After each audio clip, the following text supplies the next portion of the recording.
Welcome back to the program, and welcome Republican gubernatorial candidate Jan Morgan's on the line. Jan, thanks for coming on. Oh, good morning, Paul Harrell. How are you today? I'm doing well. I'm doing really well. Hey, so listen, I covered this a little bit yesterday, and I've listened to many of your stump speeches, and I have never heard you tell a lie. But there's some, and specifically Senator Jason Rapert on Facebook, he was saying that you critiquing what's going on here in the state, that you're telling lies. Address that if you don't mind. Exactly. That is a typical strategy of the left, and why am I not surprised that the counterfeit Republicans in this party are using the campaign strategies of the left? I'm not surprised at all. When you can't rebut what your opponent is saying, then you go after your opponent with personal attacks. See, rather than just talk about what am I lying about, they just want to call me names. That says more about them than it does me. Look, in fact, Paul, on the campaign trail, it wasn't only Jason Rapert and Jamie Barker and all the rest of the people who are water boys for Asa Hutchinson who've made that response. But I was speaking to Pulaski County Republican women just last week. Have you heard about what happened there? I heard, a little bird told me that there was some people maybe kind of heckling, or one person heckling. Not just one. No, not some people. In fact, by and large, the group was wonderful to me. The group was fine. But what happened was the leader, the president of the Pulaski County Republican Women, started yelling at me in the middle of my speech. She interrupted my speech to start yelling at me that I was not being honest. I was lying. I can't even remember exactly. She started yelling, which I thought was, it was unbelievable. I've never seen anyone completely lose control of themselves the way she did. But I stopped my speech and I looked at her and I said, "Excuse me?" And then she was beside herself. The reason she was beside herself, Paul, is because she's very openly an ASA supporter, which is fine. I don't have any problem with that. We all have our people that we support and racist. But as the president of a Republican committee, it is against Republican rules ever to show bias in a primary. That is a written policy of the Republican Party. And she was an open violation. I excused and overlooked it the first time. She accused me of being a liar, and I looked at her and I said, okay, excuse me. I'll be glad to answer your question when I finish my speech, but let me just assure you and everyone in this room that for 27 years of my life, I was an award-winning television investigative journalist. A journalist's credibility relies on truth and putting factual information out there. So I said I can gladly, and will be glad to supply anyone and everyone in this room with validation, documentation, written, that the information I'm putting out there for you is fact-based. I can't, I can be accountable for everything that's coming out of my mouth. Mm-hmm. So shut her down for a minute. I continue my speech. And the reason she yelled at me again is because as I spoke, she saw more and more people who had been misled by counterfeit Republicans, including our current governor, Asa Hutchinson, with carefully crafted language. As she saw me transforming those people from Asa supporters to Jan supporters, it upset her so terribly. She yelled at me again and interrupted me once again. At the second interruption, I stopped, I looked at her, and I said, okay, here we go. First of all, you are not allowed, as the president of a committee, to be openly biased against an opponent, or against any opponent, any Republicans in a primary. You are in violation by your actions of Republican Party rules. Now, don't worry, I'm not going to call for your resignation, although I should, because I understand this is a very passionate time. I'm glad you're excited and passionate about your candidate.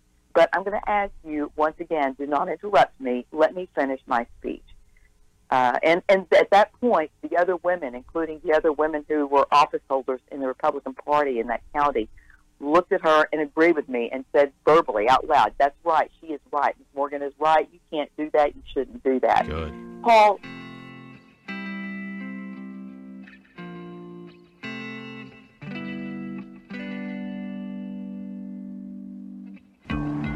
I think it's time we ask ourselves if we still know the freedoms that were intended for us by the Founding Fathers.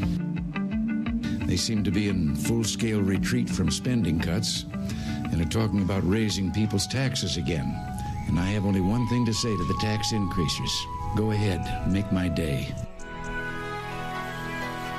If we lose freedom here, there's no place to escape to. This is the last stand on earth. Those who would trade our freedom for security have embarked on this downward course.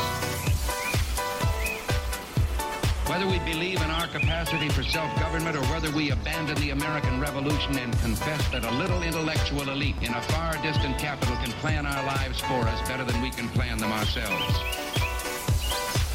Conduit News Radio with Paul Harrell is on now. All right, good morning, ladies and gentlemen. Thanks so much for being with us today, this Thursday. And we are at, right here, the intersection of conservative ideas and reality. We're building a liberty machine. We want you to be a part of that. And just you listening means that you're on board. And we appreciate that. But you could also send us a text message or phone call, 870-275-9799, or sound off facebook.com/Conduit News. If you miss any portion of this show today, you can go to the Facebook page, facebook.com/Conduit News, and watch us do the program. Or you can go to conduitnews.com and get it, the YouTube channel, and get it as well. Just search for Conduit News. The YouTube channel has multiple benefits. I mean, we're live on YouTube now, but it's multiple benefits because if you subscribe, you're going to get smaller videos and things like that. And notifications when we post. So, yeah. All right, where do we want to start? Okay, so I guess it was probably a week ago on Friday. I briefly mentioned this. Well, first of all, you understand who John Brumman is, right? He's a columnist for the Democrat Gazette. He is a very, very much a liberal individual, liberal progressive Democrat. You know, he skews to the left. Now, I don't know if he would say that. I mean, I guess he would. I guess he would say that. But it's obvious. I mean, he's a big lib. Well, so I guess it was last Friday, I'm pretty sure it was, where he had come out and talked about this grocery tax, and he said he was unspinning the spin or something like that.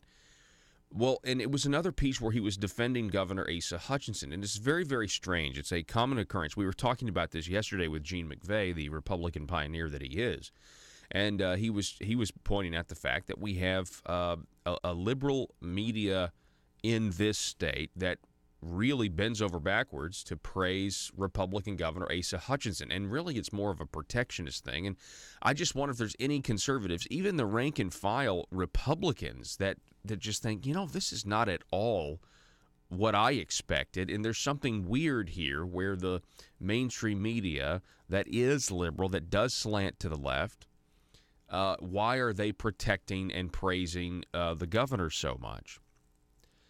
And that's a question that, you know, well, there's a lot of answers to it, but the main thing is they agree with him, and they believe that this is the best that the liberals can do in Arkansas right now, is to have what is essentially, at the best case scenario, Asa Hutchinson is a transitional governor. He's the governor that is transitioning.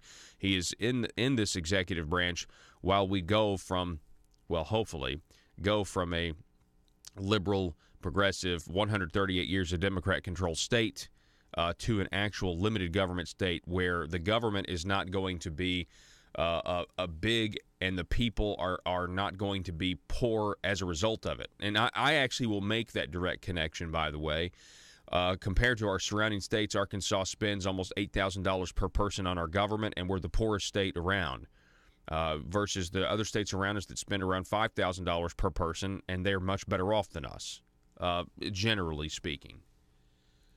So, I was interested, though, last Friday, John Brumman was essentially saying that it would be okay if we raised the grocery tax if you had an income tax credit for low income poor individuals, that it would be okay. And, of course, his basis on this was extremely liberal and progressive thinking. I mean, quite literally, the progressive income tax is that, rich people are going to buy better cuts of meat.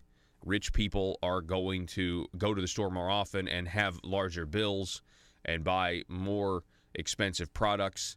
And so, therefore, why not tax them at the full 6.5%? But for poor people, we're going to need a tax credit for them. And it, because he is a liberal, it's not rocket science to figure out why he would take that position, right? That's the position that a liberal progressive would take. But he was doing this in defending the governor in this editorial piece, and I just thought it was so, par for the course, really. But it just, to me, shows you how sensitive it is, how sensitive everybody is about this. The fact is, in 2006, the governor said he was going to end the grocery tax. And now it's potentially being thought of as a way to, end the exemption and raise it. And look, I saw some of the governor's people on Facebook the other day saying, no, the governor has nothing to do with the task force. It was legislatively created. That is such a lie. I mean, my goodness. We have the speech. He gave a joint session. He gave a speech to a joint session of the General Assembly where he held back conservative tax policy that we wanted to pass now so that he would form his blue ribbon task force. He instructed, so you can say it's legislatively created, yeah, but to say the government has no input, which is what they're saying, there's no input on this, is absurd. He created it. He instructed the legislature to do this, and they said, okay, they complied. I often wonder how some people, I know it's a campaign, and I know you've got to support your guy, but some people out there, I don't understand how you can just say, oh, well, the ends justify the means here. Yeah, sure, it was legislatively created. He had nothing to do with it. We have a speech of this man calling for a blue ribbon task force. I put the audio in one of our parodies, for goodness sakes.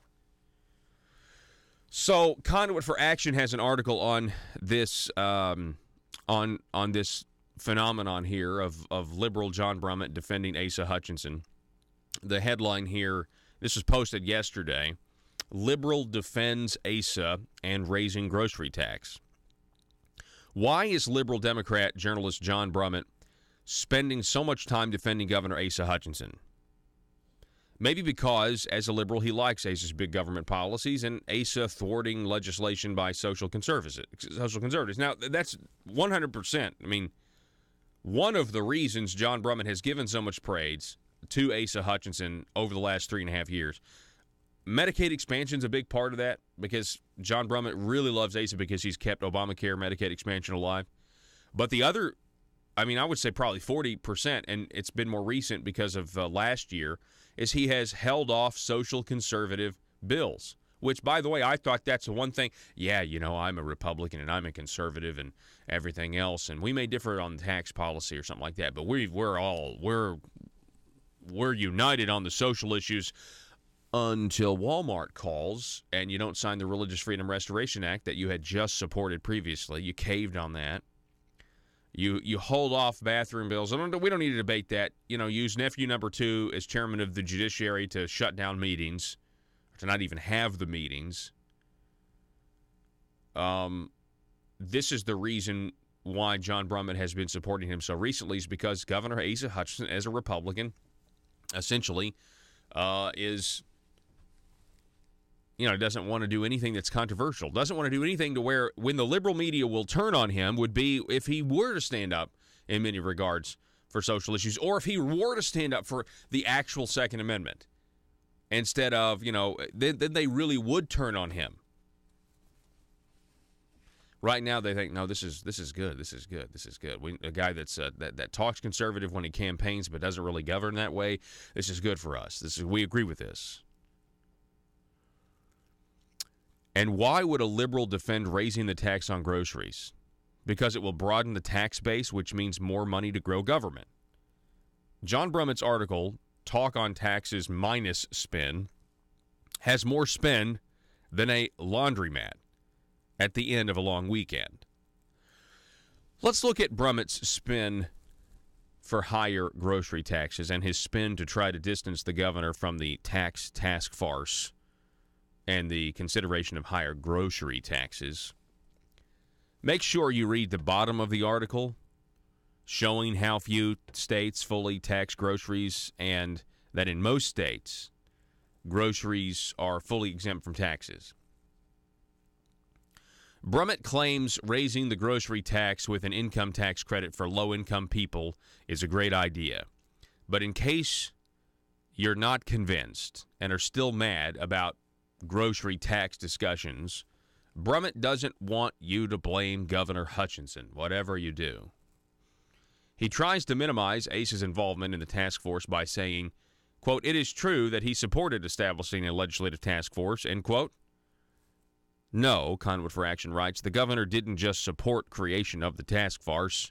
The task force is the governor's brainchild. It's his baby.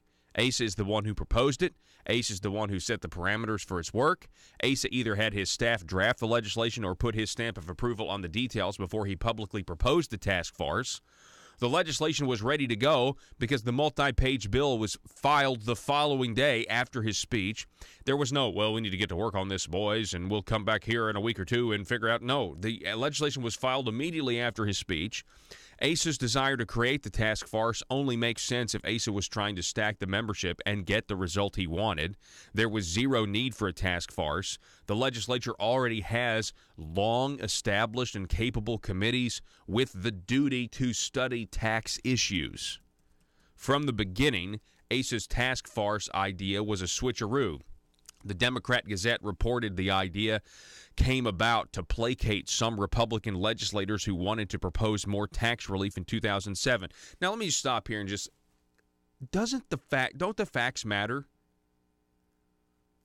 I mean, this is not just Conduit News saying this. The Democrat Gazette reported it. And now we have the Hutchinson campaign going on Facebook and other places trying to excuse what's being talked about as a potential idea.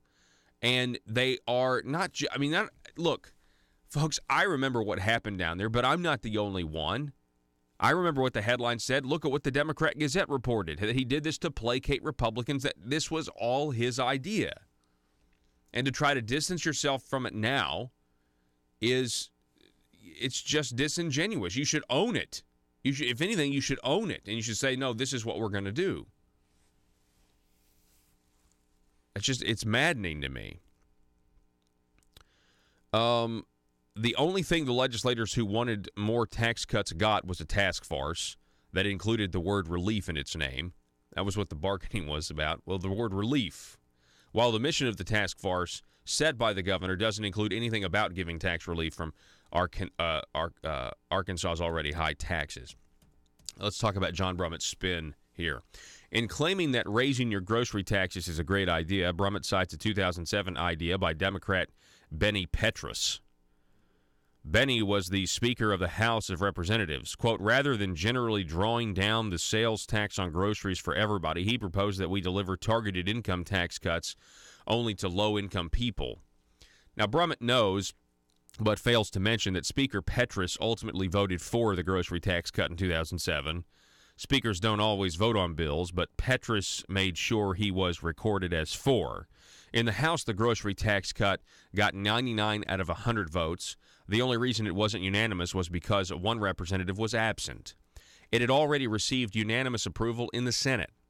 Brummett also knows, but fails to mention in his article, that through political negotiations, the grocery tax cut bill was part of a package of tax relief bills that also included tax relief for low-income persons. Brummett flip-flopped on grocery taxes. Now that he is trying to defend ASA, Brummett says higher grocery taxes with a low-income tax credit is a great idea. Now, the fact that Brummett is doing this should make everybody worry, because it means that he possibly knows that they're legitimately thinking about raising your grocery taxes. It's not just some exemption that got put on the list. No, they see a lot of money on the table here that could go to government. And they'll say, well, we'll lower your taxes over here. Something tells me at the end of the day there's still going to be more money going to the government than there is now, and that would be a tax increase, even though you might want to call it a tax cut on your campaign re-election mailers. Brummett used to think lower grocery taxes were not only a good idea, but a greater moral imperative than income tax reductions, saying, quote, income tax reductions are not even the right tax cut priority. Governor Mike Beebe's continued drawdown of the sales tax on people's groceries, food items, remains the greater moral imperative. Now, when did he say that, by the way? Let me open up this source. This was a Arkansas Online. This was back. Was this in June of 2000? When? Let me see here. Pull this up. I just want to know when he actually said that, John Brummett. And my computer's taking forever. Yeah, this was back on June 3rd of 2012. Taxation vexation is what John Brummett wrote there.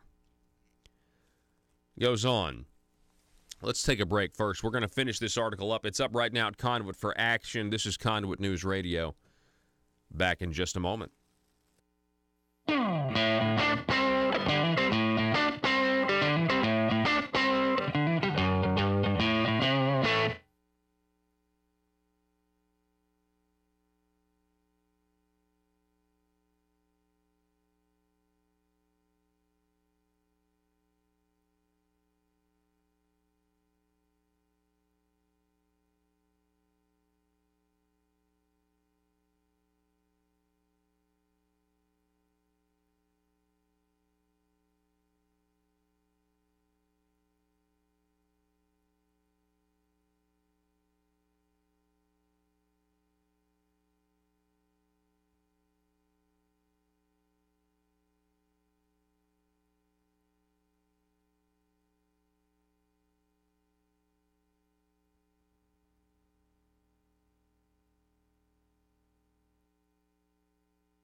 This is for all you big government establishment Republicans out there. Hope you're listening. I keep a close watch on these votes of mine. I keep my finger in the wind all the time. I vote big government, and you will pay with your dime.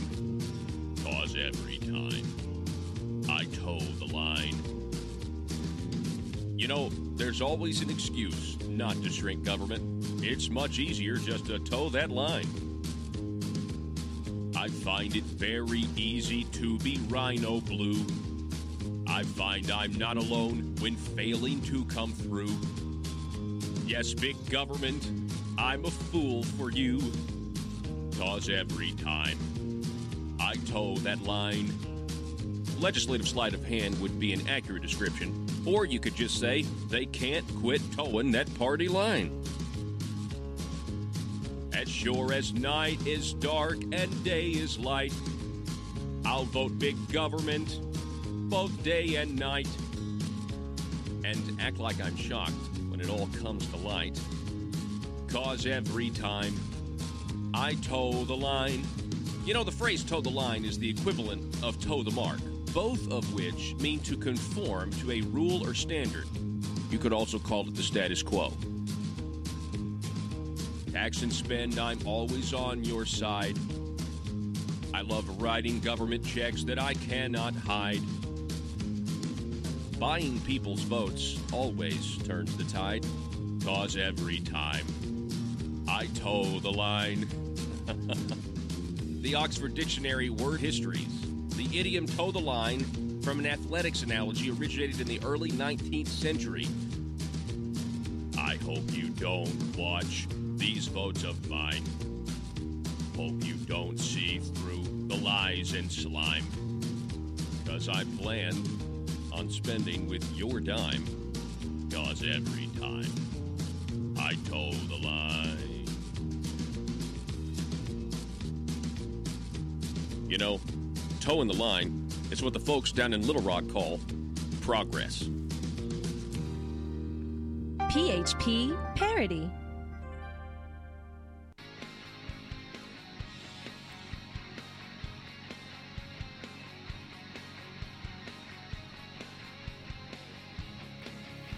The intersection of conservative ideas and reality. Conduit News Radio with Paul Harrell. And so we are broadcasting across the state of Arkansas. Good morning, Arkansas. Thank you guys so much for listening to this program. Now, I want to be clear here as we are covering this talk of raising your grocery taxes, and specifically we're covering John Brummett's defense of it now. Let's be clear here. Let's take the Republican and Democrat. Let's forget the fact that we have Republicans in control of the legislature and this is even being considered. Let's forget about that. Let's just talk about who's the conservative in this argument, me, and who's the liberal in this argument, John Brummett. Let's see. What am I advocating for? I'm advocating for not raising the grocery tax. What's John Brummett advocating for? Okay, he's raising for. Now, he's arguing for raising the grocery tax in an article defending Asa Hutchinson. Now, that's the facts, folks. Now, you could maybe, I guess if you're an Asa defender, you can make the argument that, well, John Brummett is actually, he's actually a middle-of-the-road type guy, or maybe even kind of leans to the right sometimes. Okay, I mean, if definitions to words are just things that you can wake up every day and write something new as to what the meaning of words, is or are or whatever, go ahead. That's called living in a fantasy world. So, in this piece by John Brummett, I guess he wrote it last week, we are being told, back to the Conduit Fraction article, we are being told the idea that raising grocery taxes in exchange for a low-income tax credit is a good thing. Not only is it a bad plan for anyone above the low-income level, it's a bad plan for low-income people. Let's consider the grocery tax versus an income tax credit. With an income tax credit, instead of lower grocery taxes, essentially low-income people would pay higher grocery taxes all year and then are eligible for an income tax credit at the end of the year. There's no guarantee the tax credit would equal their benefit from lower grocery taxes because an income tax credit is just an arbitrary number based on an arbitrary calculation. It's not based on how much additional grocery tax the person actually paid. The governor and legislature could set that number anywhere, and it could be very low. A taxpayer barely above the income limit for the tax credit would suffer the full brunt of the higher grocery tax and get no income tax credit. The benefit of the taxpayer from a reduced tax on groceries will grow to meet inflation. As the cost of food goes up, the savings from the lower grocery tax keeps up with inflation. The benefit from an income tax is stagnant unless some arbitrary inflation factor is added, and even with an inflation factor, it may not keep up with inflation. So, by the way, what's more complicated here? Just leaving the grocery tax where it is and actually letting it actually phase completely down? Or, because that's what it's scheduled to do. It's scheduled to go down even more, ladies and gentlemen. You think they're going to let that happen? You think the Republican majority is going to let that happen? Now, on paper, in the Republican Party platform, you'd say, of course they are. But, of course, we are a Medicaid expansion state, and we have no money. Don't be fooled. Don't be fooled when big government advocates talk about raising grocery tax and giving low-income tax people a tax credit. It's not about helping low-income people. It's about broadening the tax base to get more money, more of your money to grow government. Now, if you go listen to this head, you will find some great economic minds when it talks about broadening the base, right? But in order to do that, you actually have to shrink government. And here's the thing, I know what these guys are capable of, and this business of them asking to grow government so that they can promise to shrink it later. You have no trust with the people on that. You have no trust with me on that. Let's just grow government now. We'll shrink it later. That's what you said that you were going to do with Medicaid expansion, and that's been a complete disaster. We're already giving the government a lot of our money, so I want to give them less of that money. What can you do to where overall the government gets less money than they're getting now? What are you going to do, Republicans?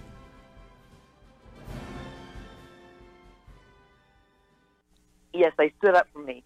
So I finished my speech, and then, of course, she jumped up and said, oh, and now we're going to have Missy Irvin on. She's going to speak for the governor. And I just said, I want it duly noted that last month when the governor had his time here, no one from my campaign was asked and invited to come here to rebut anything the governor said. So once again, here is another situation where there's been open bias against the candidate, for candidates. So, you know, they're getting desperate. The other side is getting desperate, and all they can do is call me names instead of coming back and actually showing and saying anything. I said, show me one thing I've said that's not true. You know, when I put information out there, it's fact-based. It is, and it's powerful stuff. I think people are. It's maybe a combination of two things. One, the facts of the spending record, the advocated tax increases by ASA, and then the past tax increases, the tire tax and things like that, digital downloads. I think that's, you know, people don't want to hear that because, and here's the second reason. And this is, again, a leftist tactic. You mentioned that it's a leftist tactic to when you don't have anything else, you just start to call people names. Well, personal attack. Personal attacks. I think that we have a little bit of a leftist cult of personality problem where instead of looking at the policies that somebody's advocating or what they've done, they maybe just really like Asa, and they think, and they've always been told he's a nice guy, and they don't want to admit that he may be a nice guy, but that he's actually for bigger and ever expanding government. True, and also there are so many Republicans that have not been paying attention to what's truly happening in our government, and when you start telling them the truth, it is shocking to them. They cannot handle it, and steadily. Here's a great concern I have, Paul. You know, I know without a doubt that it is the leadership of the Republican Party's determined effort to just grow across the board in all elected positions across the state, transforming Democrats into Republicans without really caring if they truly embrace the Republican Party platform. I'm not saying that because I think that. I'm saying because I actually heard it at a committee meeting spoken by Sarah Jo Reynolds when she stood up before the committee, and she said, we want you to tell Democrats who are running for office, any office, that if they don't change over and run as Republicans, we are going to put candidates and races against them. And Paul, it's very dangerous. And I did get up and speak on that. This was long before I was even running for office. I did get up and counter that when I spoke to that group. I said, you know, that is a very dangerous path to take. I don't want people to just transform to Republican Party because if they don't, because of threats, they're not going to be able to win. I want them to transform to the Republican Party because they truly embrace.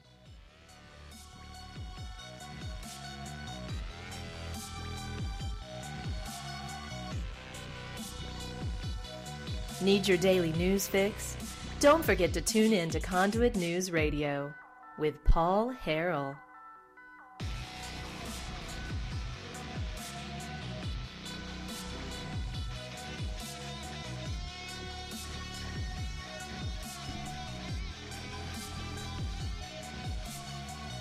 All right, hey, real quick, let's just take a look at the state of grocery taxes. Hey, by the way, at the top of this next hour, we'll be talking with Mr. Josh Waters.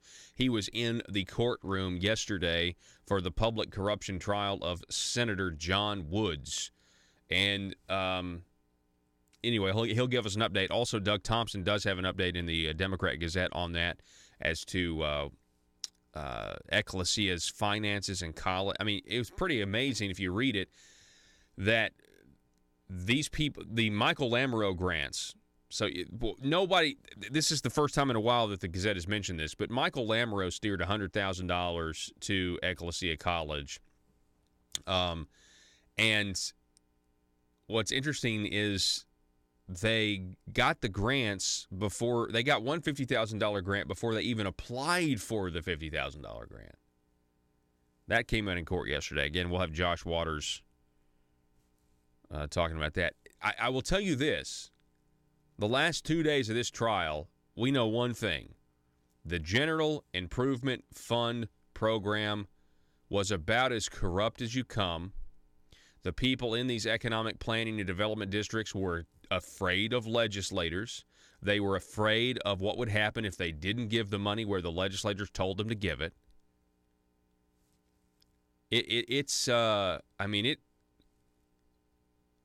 just some, well, it just kind of feels like the mob, if I'm honest about it, but they've got the law on their side. But real quick, I want to look at how other states view the grocery tax.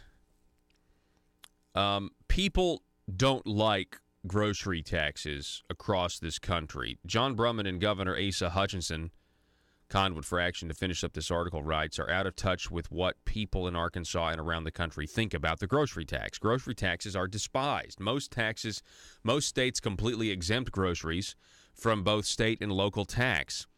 If you take a look at how poorly Arkansas compares with the rest of the nation. Look at that. I'm going to click on it because it says to click on it. It's from the Tax Foundation.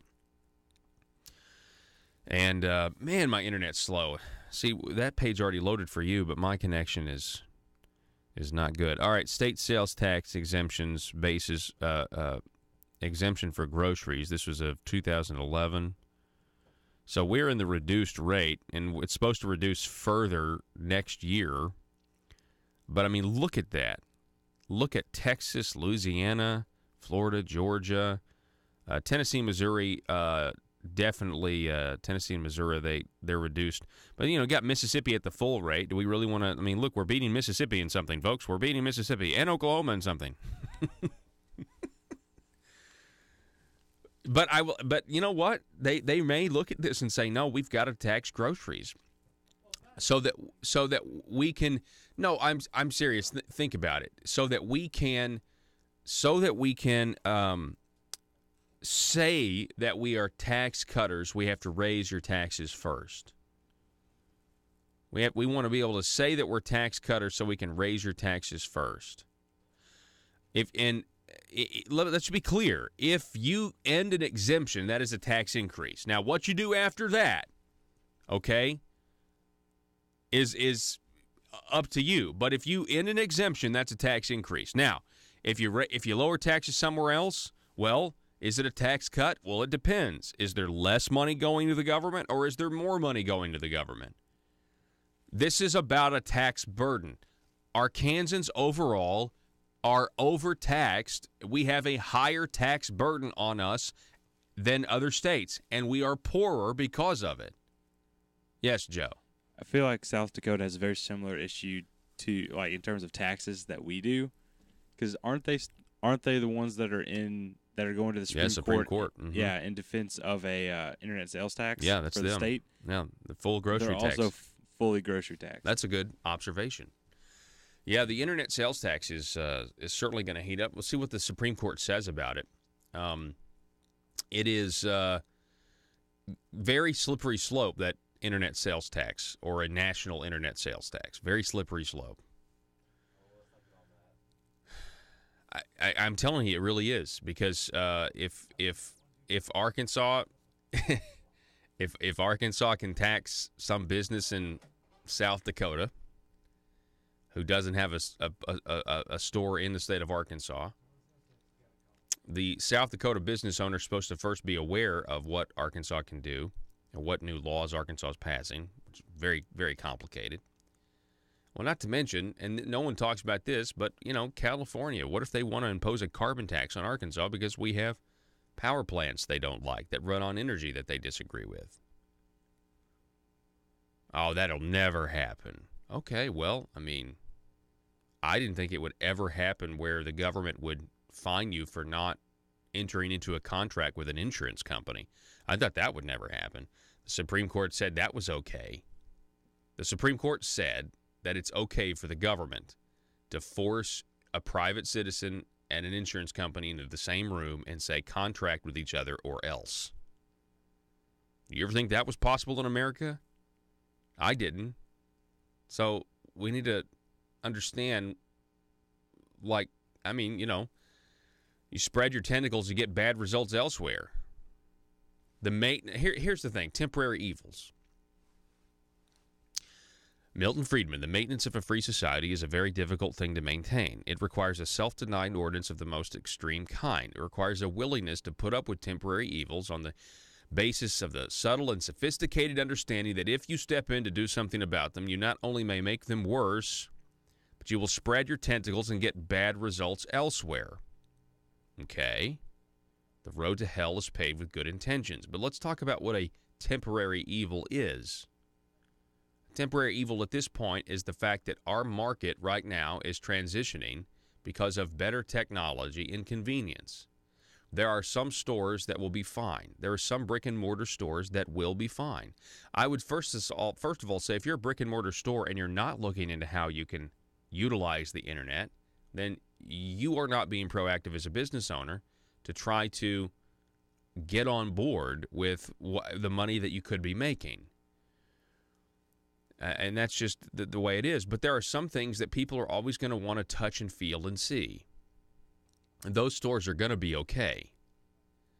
There are other stores that are maybe not going to be okay because people don't want to touch and feel and see. I mean, for example, you ever try to go find a movie you want to watch? Like, has anybody tried to go?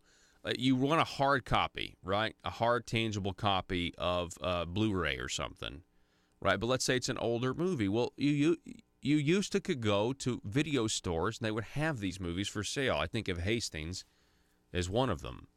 Well, there are no more Hastings. And it's because people don't really want to care to feel. Well, how is the plastic cover? What kind of plastic is this Blu-ray made of? See, that's an example. Nobody really cares. They just want the product is uniform and they want it at their house. So they don't need to go into the store to feel and touch and see what kind of plastic the case is or anything. No, they just want the movie product. And we're not even talking about the fact that you can just buy all that stuff digitally now and store it somewhere else. But I still like to have the hard copy personally. I'm a Blu-ray type of guy. Yeah, I like to have tangible copies. Because when that EMP hits, when that 1 second after EMP hits, that movie was not going to work anyway, is it? Well, there'll be some Blu-ray player somewhere in some garage that the circuits will not be affected by it, and you're going to be glad that you have a hard copy of a Blu-ray. Well, let's say when they restart society 10 years later, you'll have your movies. You'll have your movies. Anyway. And what I would only describe as election year games, Andy Davis has a piece out about how the government has now reported numbers to the Arkansas Works Medicaid enrollment, and they're saying that the expansion program known as Arkansas Works, the enrollment fell from March 1st to April 1st by 3,600 people. Of course, if you read more in the article, when they're asked why, they say, well, we have no idea why. We don't really know because the numbers fluctuate. Numbers go up, numbers go down. The price per insurance policy, it fell by $17 to $566.57. Folks, do you realize we could have done traditional Medicaid for like $270 per person? And in Arkansas Works, we'd rather give Blue Cross Blue Shield $566.57 for 285,564 people. Oh, I'm sorry, 281,033 people. That's what it was this month. Now, I still have a little bit of a side project I'm working on because, the program was as high as 330,000 people, we were told. I can't believe any numbers. I'm to the point now where I don't believe any numbers coming from the executive branch at all because, well, first of all, a lot of these people have incentives to keep their jobs. And I'm sorry, but that's just the way it is. Now, I'm not saying that I'm just saying we need to have a healthy American skepticism of our government. That's number one. Number two, it's primary season. Okay? So keep that in mind and keep the headlines in mind when you are reading them. And also, I have seen some internal documents that don't ever show the enrollment got to 330,000. Or at least I have some questions as to why those numbers aren't there. Maybe they did. Maybe I'm looking at the wrong document. But I had some documents passed to me, and I just still can't make heads or tails of them. I can't understand why we had it reported that the enrollment was at 330,000. And then I'm looking at a document that says that number never gets there. It's right around 280,000. And so I'm thinking, there's no way, right? Like, there's no way they just said there were 330,000 people on there so that they could say they removed 60,000. That's not possible, is it? That's not possible, is it? I mean, you would think if the newspaper reported, I mean, you can go and Google it over and over and over again, 330,000, 330,000, 330,000, or 320,000, or whatever the number was, 317,000, 315,000. You would think that, you know, if you're looking at documents from the DHS, when you're looking at them, and it's a, you know, like a month by month, this is what the enrollment number was, you would think 300,000 people. 300, that number would show up somewhere. Now, maybe I'm not looking at it wrong. Maybe there's some piece of information that I don't have. But that's pretty interesting. But we're going to continue to see articles like this. But the fact of the matter is this. Everything the state does right now, budget-wise, this is what you need to know, is centered around protecting this program. Everything they do, not even protecting it, but factoring it in. I mean, you could have the best bold idea in the world, and the question that you're going to get is, well, how is this going to affect our Medicaid money? How's this going to affect our Medicaid program? I'm serious. That's exactly what they would say. It's the key driver of our spending. It's the key driver of not having enough money for our prisons. It's the key driver for not having enough money. Well, I'll throw it in there. Sure, education. It's only a matter of time before they say so to try to get you to vote for a tax increase for our teachers. That's what they'll say, but they won't tell you that it's because we have over-leveraged ourselves on health care. You want to know the biggest measure of our success here in Arkansas? How many people in this state are on Medicaid? How many people?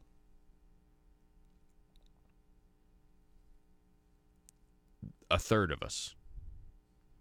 1/3. There are 3 million people in this state, and 1 million of us are on Medicaid.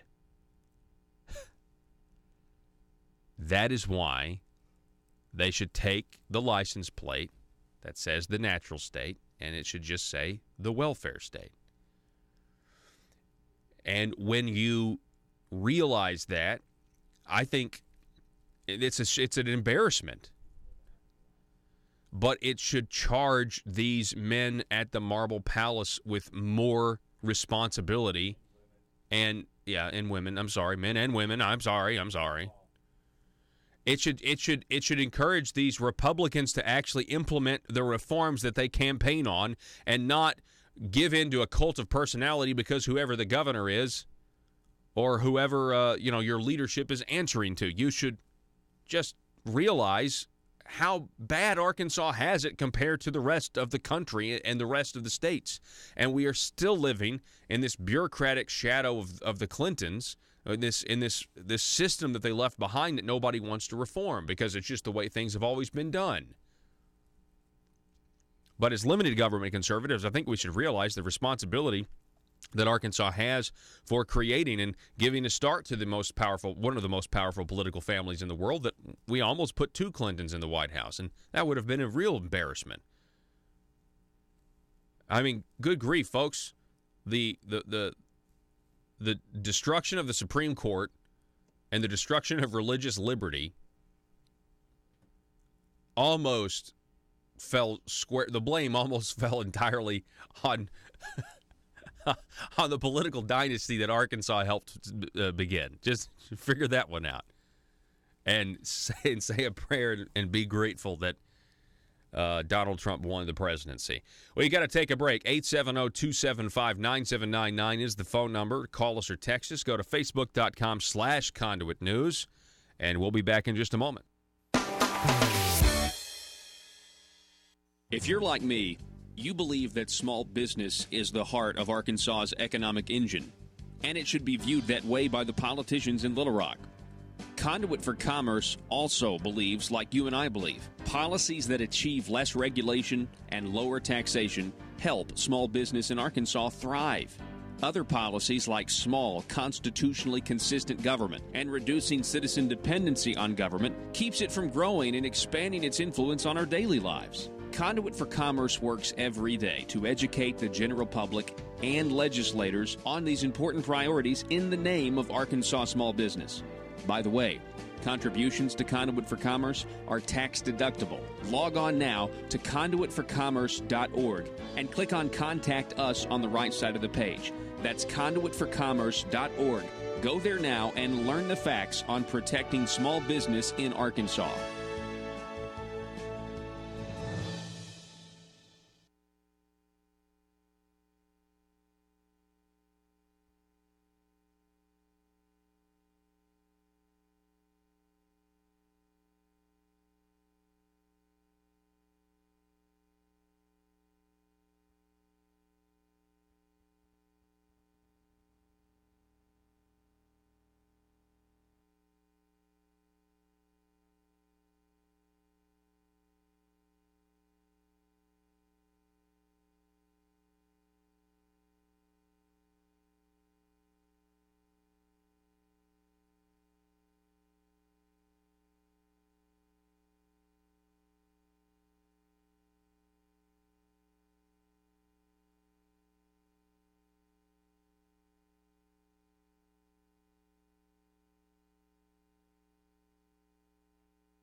Conduit News Radio with Paul Harrell is building a liberty machine.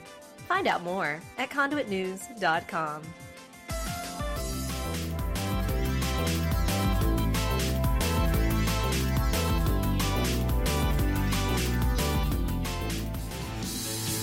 It's a Paul Harrell parody.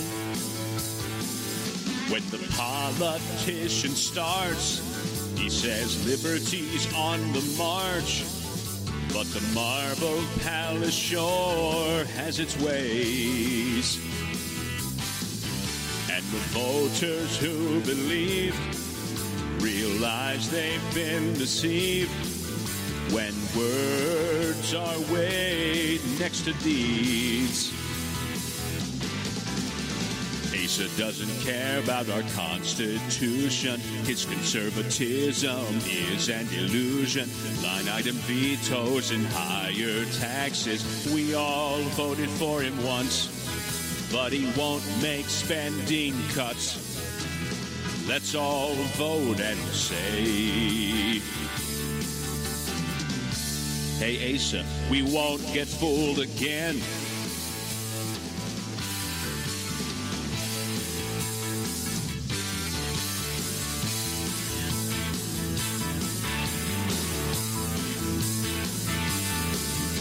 The carefully crafted talk puts the people into shock. Once the light of truth exposes all the lies. With the nephews in control and the criminals on parole, the only thing the people can do is vote. Asa doesn't care about our Constitution. His conservatism is an illusion. Line item vetoes and higher taxes. We all voted for him once, but he won't make spending cuts. Let's all vote and say, hey, Asa, we won't get fooled again. All right, ladies and gentlemen. Paul Harrell. Parody. Welcome back to the program. Thanks so much for being with us. Here's the thing about this article that I kind of slipped through the cracks. It was the main point that I needed to make. But if you read it, overall, again, state Medicaid count shrinks is the headline. But if you kind of dive in here, let me see if I can bring it up here. As a result, go down to the very bottom of this article. As a result of the traditional Medicaid growth, overall Medicaid enrollment increased from 931,006 on January 1st to 934,747 on April 1st. Arkansas's population is roughly 3 million. And now that's where I was telling you that we got 3 million people, we got 1 million people, we got a third of us on a welfare program, right? And, basically 300,000 of that are not the truly needy. They are able to work adults. It's pretty wild. And so that's buried in the article. The headline reads, State Medicaid count shrinks. And yet inside the article, as a result of the traditional Medicaid growth, overall Medicaid enrollment increased to 934,000. Boy, isn't that wild? Isn't that wild? Again, the headline is, well, you show them the headline. I just want people to see who are watching. State Medicaid count shrinks. State Medicaid count shrinks. In the middle of the article, or at the end of the article, though, it says that the overall Medicaid enrollment has increased. You can't make this stuff up, folks. You really can't. They are in charge of the numbers. They are in charge of, what's funny is I would love to know. I really would. To me, it seems that the Department of Human Services is kind of inept when it comes to tracking and keeping up with enrollment numbers and expenditures for Medicaid. Because actually, you can go back and look at some Democrat Gazette articles, and you can find one number quoted for, this is the current enrollment on Monday, and on Wednesday, they report a different number. What we just saw here in today's paper, we have Medicaid enrollment increases, though you claim that the hot issue, Arkansas Works private option enrollment, has decreased suddenly. And in the article, the DHS doesn't know why, and they claim that they have no working study to try to get an analysis from this.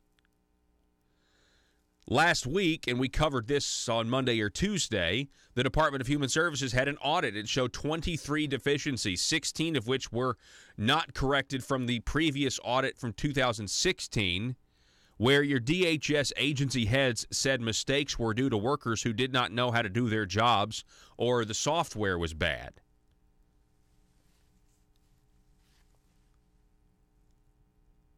I think as taxpayers, we might need to ask another question, which would be, what about the consequences of this mismanagement? What about it? Like, does anything happen? Does anything happen at all? I mean, if we were to perform like that at our jobs, that were not government jobs, you think there'd be consequences, or you think there'd be different consequences, or consequences at all? Maybe. I don't know. We have to figure that one out. We have one more hour coming your way next.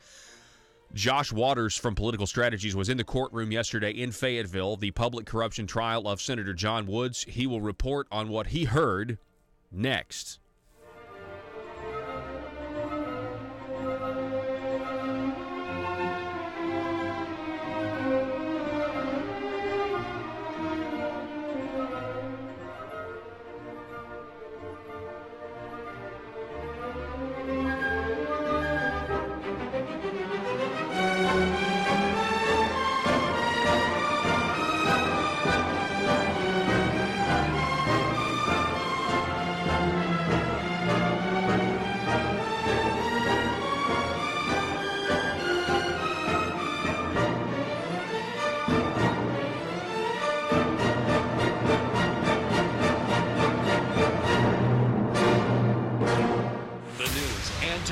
Southeast Arkansas. This is News Talk 101.3 FM and 1230 AM KBTM, Jonesboro, an EAB radio station.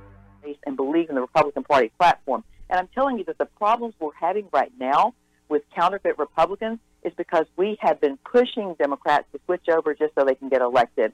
And it's wrong, and it's going to hurt us. It's going to destroy this party in the long run. And Asa Hutchinson's leadership as a progressive, establishment progressive, doing things like Democrats do, like raising taxes, growing government, increasing spending, doing nothing about corruption. In fact, sitting on his hands when Republican legislators tried to pass legislation that would help stop corruption by putting more transparency in government and showing connections, financial connections between legislators and lobbyists. Those kinds of things are going to destroy our party. We cannot do 4 more years of that. And if we do, the Democrats will take over state government once again, because we will have proven that leadership and that having Republicans in control is no different than having Democrats in control, that we're still going to have the same old from career politicians. It will destroy this party, and it will be devastating for the citizens of Arkansas. We're talking with Republican gubernatorial candidate Jan Morgan. She's on the line with us this morning. Jan, back in 2006, Asa Hutchinson was running for governor. He ran unsuccessfully, and but he said that he wanted to eliminate the grocery tax altogether. Wanted to eliminate it. And, of course, Governor Beebe, when he got in office, he shrunk the grocery tax down to a minuscule amount. It's supposed to go down even further next year. And now the Tax Reform and Relief Task Force, they have a list of exemptions that they're thinking about ending, and one of those would be the grocery tax exemption. What are your thoughts on that list, and what are your thoughts on the grocery tax? My thoughts on the list are this is just the latest disaster for the Republican Party. Paul, you're right. ACE's Tax Reform Commission is supposed to be, and they're misleading people by saying we're going to reform the current tax code. That's what they're supposed to be doing, but they're not really looking at ways to reform the current tax code in a way that's beneficial to the people. They're looking at ways to reform the tax code in a way that is beneficial to the state. And their commission is looking at raising taxes on groceries and prescriptions, as well as a slew of other areas, because they're wanting to repeal current tax exemptions. Well, when you repeal exemptions that are currently benefiting the people, that means people are going to start paying taxes on those things that they didn't have to pay taxes on in the past. How is that beneficial for the people of Arkansas? Republican leadership is supposed to be about limited government, lowering taxes, and instead, look what we're doing. As governor of this state, I would have charged that commission with finding ways to cut taxes, to lighten the tax burden off the people of this state. We are currently the most poor, among the most poor by income in America, and yet we are also among the most heavily taxed. And if the Republican Party and this tax commission does not do something to significantly lighten the tax burden off the people, once again, it's going to be devastating not only for this party, but for Arkansans. As the governor right now, should have stepped up to the plate and said, excuse me, but we don't want to look at exemptions, certainly not on products like groceries and prescriptions and used cars at $4,000 and under. Who buys cars like that? People like me, people like citizens who are trying to cut corners and save money, and now we're going to have to pay a tax on that. You know, give me an idea what the additional what a tax is going to be like on a $4,000 car. Mm-hmm. That kind of figure is going to break the back of people who are counting pennies. Yeah. And yes, there are hundreds of thousands of people in this state who are in that boat. We are counting pennies because of the excessive tax burden. Paul, you know, the saddest thing I've seen on the campaign trail, and it breaks my heart, because in my view, excessive taxation is not just a fiscal issue, it is a moral issue. But the saddest thing is people are on their last leg as far as trusting government. They've lost all trust and all faith in people running for political office, and those few who are stayed on and are trying to hang in the fight are on their last hope. They're looking at me and looking me in the eye with a desperate look of, are you going to be different? Are you really going to be different? I mean, Because every time we keep electing politicians who promise one thing, and then once they get into office, they deliver something else, and it's never in the interest of the people. And people are, if they walk away, Paul, if they give up,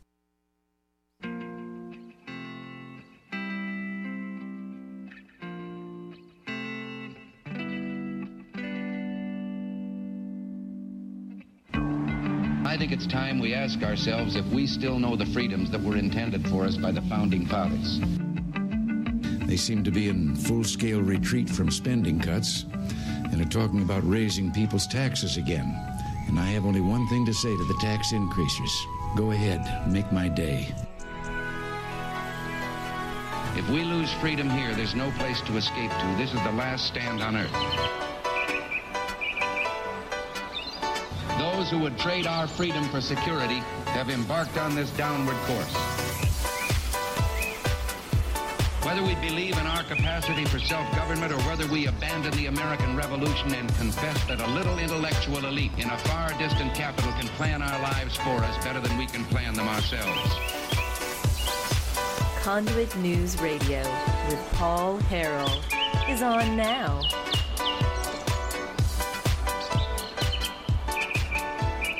All right, ladies and gentlemen, welcome back to the program. Thanks so much for being with us today. This is hour number 2, the intersection of conservative ideas and reality, building a liberty machine here. And here to help us do that, we have our political strategist, Mr. Josh Waters, is back with us. Josh, how are you doing this morning? I'm doing pretty good, Paul. Good morning. Yes, good morning. Now, you were in the courtroom yesterday, the public corruption trial for Senator John Woods and this big general improvement kickback scheme. What's your impression of how the proceedings went yesterday? Yeah, I guess my overall impression was a little mixed. I think the first 2 witnesses yesterday clearly helped the prosecution, and I think the third witness was kind of mixed as it relates to Randall Shelton's defense. But I think the first 2 witnesses, especially the first one, Mr. Dwayne Pratt, he talked about, he's the executive director of the West Central Arkansas Planning and Development District out of Hot Springs, and he talked about basically, you know, what you've been talking about for years, Paul, came out in open court yesterday, that this GIS scheme that they had set up was, you know, it was a sham, and that the legislators truly did control it. Really? I mean, so that's pretty clear then. I mean, everybody now knows the legislators do control it. This idea that they get to wash their hands and absolve themselves because it didn't come from me, it came from the planning district, is now proven to be a lie. Yes, and, you know, there's 2 specific examples as it relates to this case of how that was true. First was there was a $50,000 grant of this GIS funds that originally came from the Western Central Arkansas Planning and Development District that was awarded to Ecclesia College. This was in December of 2013, and they were first contacted by Senator John Woods, but the senator that actually put his name on to sponsor it was Senator Michael Amaro. And Paul, this grant, $50,000 of taxpayer money, was sent to this college without them even applying for it. And the reason that Mr. Pratt gave for them, you know, meeting as a board and saying, yes, we approve, without even having an application, was because they feared the repercussions from the legislators of what would happen if they didn't approve this when they wanted them to. Wow. And the witness said that. You're saying Dwayne Pratt, he said that on the stand, that they went ahead and sent the money without an application to Ecclesia because they were afraid of, which legislator? Were they afraid of Michael Amaro? Is that the one they were talking about? He said legislators. I assume it was Lamoureux because that's who the person was to actually sponsor it. And then so that, you know, they didn't have the application. They said, yes, we'll approve this. They got the application later. And then Senator John Woods personally came by and picked up the $50,000 check and took it up to the college. I noticed in the Doug Thompson report, there was a question asked, is that normal? Does a senator normally come to the commission to personally pick up the check? And what was the answer to that? Never. It's never happened before. That's so strange. Oh my goodness, this whole thing is extremely strange. But it is like you said, it is something that it's been of discussion for a long time in conservative circles of what this really is, and it doesn't appear, and now does appear to be exactly what people were saying it is. How do you get? So you got $50,000 that's sent to Ecclesia College before they even apply for it, but then they got another $50,000 grant, Josh. And was there? I guess maybe with both of these, the way I'm reading it in Doug Thompson's piece has to do with different deadlines, that maybe they were past the deadline and there was also some more bullying going on. Can you tell us about the deadline infractions? Yes, so that first $50,000, I guess they have cycles. I'm not sure, the time period on those, but basically it's like, okay, here's a round of grants that they're going to approve, and then they come back and say, okay, we're going to approve these again. So the very next cycle, another $50,000 were approved from this, planning district that was outside, it was down in Hot Springs, not in Northwest Arkansas. But another $50,000 was approved, and the man testified that the date that had been stamped on the application, they actually filled the application out the second time and sent it in, but the date that was stamped was the date the application was due. But he testified that was not when it was actually received, that someone had, changed the date on that. And so the second $50,000 was also awarded and sent on like nothing was wrong, even though they didn't even meet the application deadline. Wow. It seems like really the entire process has been a deception from the time the legislature votes themselves the general improvement funds to every process. The opportunity for corruption here and deception and changing this date or sending this check when they haven't even applied for it yet. I mean, it really just seems like the entire process is being exposed as corrupt. I mean, is that your general feeling from being in the courtroom yesterday? Yes. With Mr. Pratt's testimony combined with a few others who have testified, I would assume the jury is probably seeing through this idea that, actually we set up a system, and the defense tried to argue that. They tried to say, well, you had a board, right? And the board had to approve this, right? It wasn't just what the legislator says goes. And I think the jury's probably seen through that with the cumulative testimony that's been provided, saying, no, the legislators really controlled this. This was just, a sham system we set up to try to get around a Supreme Court ruling. Mm-hmm. So I think that's been well established in the trial so far. Can we talk about? We're talking with Josh Waters. He was in the courtroom yesterday, the public corruption trial of John Woods. Can we talk about specifically the contract that Ecclesia College had with Paradigm? I think it was Paradigm Strategies or Paradigm Consulting. That the government, and see, this is from Doug Thompson, the government contends a contract with an outside consultant to raise funds was a sham used to pass along the kickbacks. The defense contends the contract was a long-term project that was derailed because of a federal investigation, and Patrick Benka, who is the defense attorney for John Woods, asked a person on the stand by the last name of Novak, quote, would it be fair to say that once this investigation started, meaning the federal investigation, funds began to dry up? Novak replied, yes. So I thought that was interesting. I reread it several times because to me it seems like the defense is making the prosecution's case, but that the funds would be drying up because now the feds are involved and they know they're going to get caught. Were you there for that exchange? Was it? I mean, maybe it reads different than it was in real life.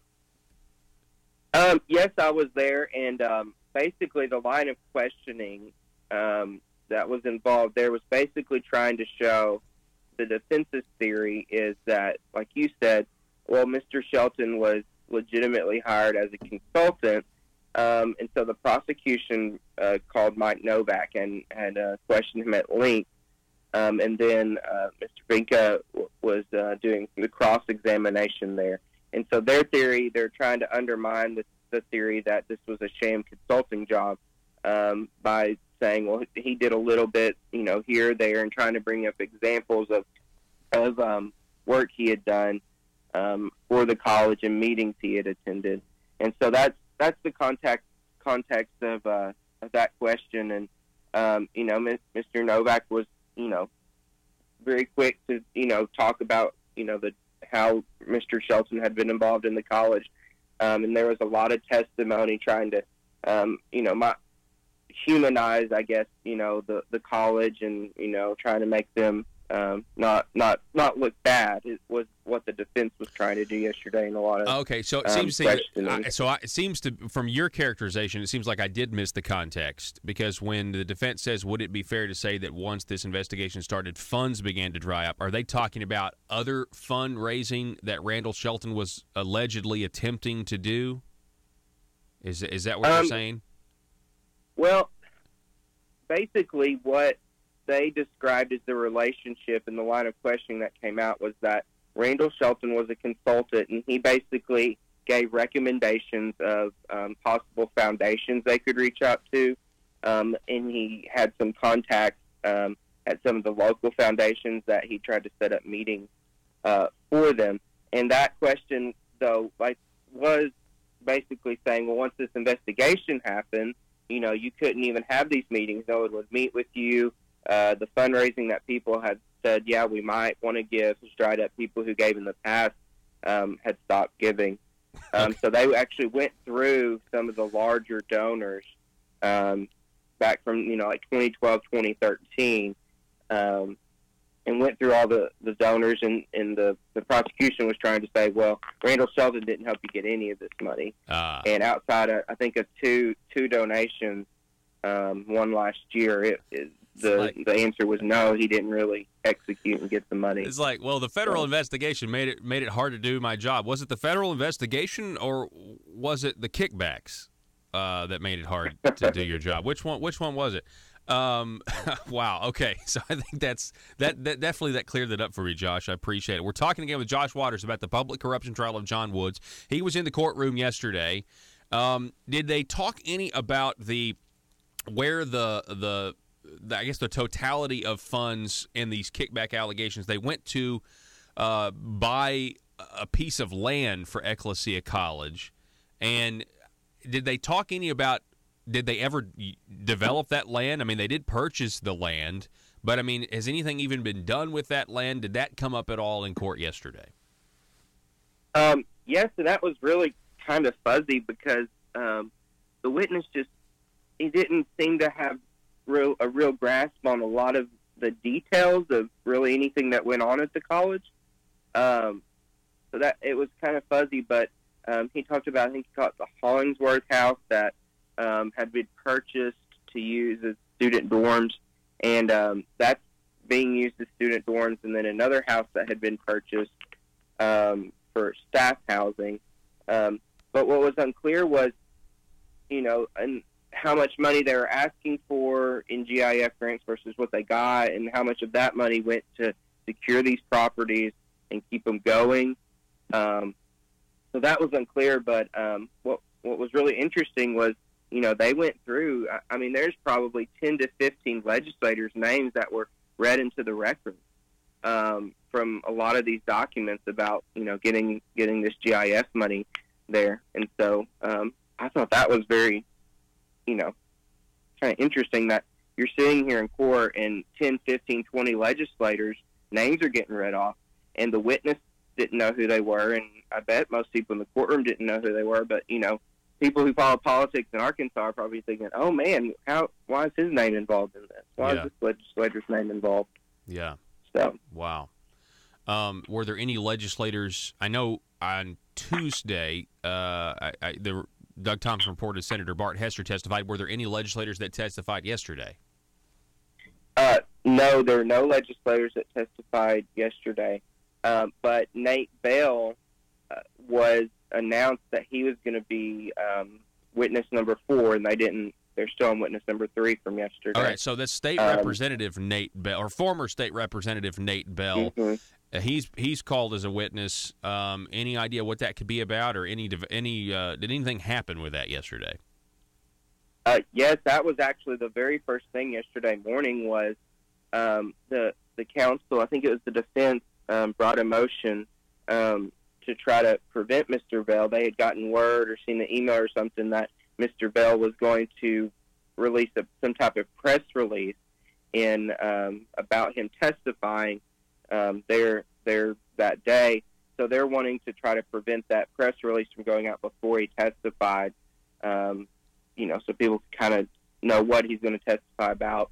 And the government's position was, we can't really stop someone from their First Amendment right to speak. Well, it's kind of bizarre. That was how the day started. That state representative, former state representative Nate Bell, wants to make a press release before he testifies. Yeah. So, man. Yeah, but there were no legislators that testified. But I made a list in my notes, and a lot of legislators were named. Of course, John Woods, Bart Hester, Bob Ballinger's name came up for donating. Cecile Bledsoe, Michael Lamoureux was a lot of the discussion in the morning. Charlie Collins, Randy Alexander, Deborah Hobbs. There's some email exchanges talking about trying to set up meetings with Stephen Meeks, David Meeks, Jason Rayford, David Sanders about presentations with Ecclesia. So it was just, kind of fascinating. There are so many legislators it seemed involved in trying to direct money to this college. Yeah, and it seemed to be, from what I can tell, it was because it was a Christian college. Let me rephrase. Because it is a Christian college. It's the Greek word for church, ecclesia. It did seem to be at least in the legislator's mind at the time, a noble thing to do. Send it to this Christian university. That's, we all understand the liberal bent that most universities have and what they're doing to young people and that sort of thing. And so I can understand. I guess the reason I say that, Josh, is their names are being mentioned, but we want to be clear that doesn't necessarily mean any wrongdoing necessarily. But right. Is that? I mean, do you agree with that, or what do you think? Yeah, no, these were just, and it was in just emails that came up that were okay. We're having a meeting with this legislator. They said these legislators might be willing to direct money. But I just thought it was, kind of fascinating that there are all these legislators from all over different parts of the state. Mm-hmm. But like you said, and I actually think the defense did a pretty good job of humanizing the college because, I think a lot of people have heard of College of the Ozarks, and Ecclesia is kind of trying to go with that model of a work college, and very noble, and the witness talked about how it was a ministry.